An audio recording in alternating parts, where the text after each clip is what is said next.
Raky amroapolo menada avy amin'ny fiarahamonimpirenena aty amin'ny district Andapa ireo nofanigny ho mpagnaramaso ny fifidianana agnivon'ny commune.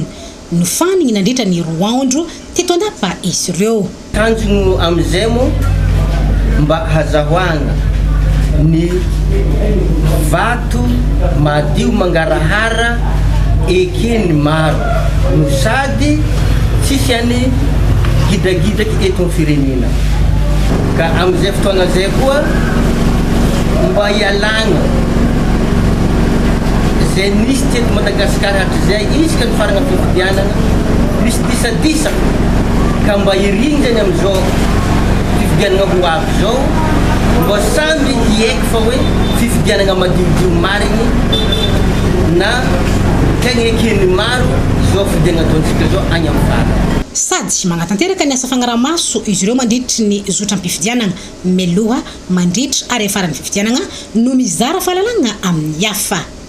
Piofana ufantsika ke zegny andeha agnatevin-dahary andeha agnaramaso amin'ny fifidianana agnivon'ny commune tsarakaraiky agny ary zareo koa zegny no agnofagna ny piofana foezaka agny amin'ny bureau de vote tsarakaraiky agny. Tsy ireo avy agny ivelany ihany izany magnatanteraka fagnaramaso fa misy ihany koa ny avy ety ifotony.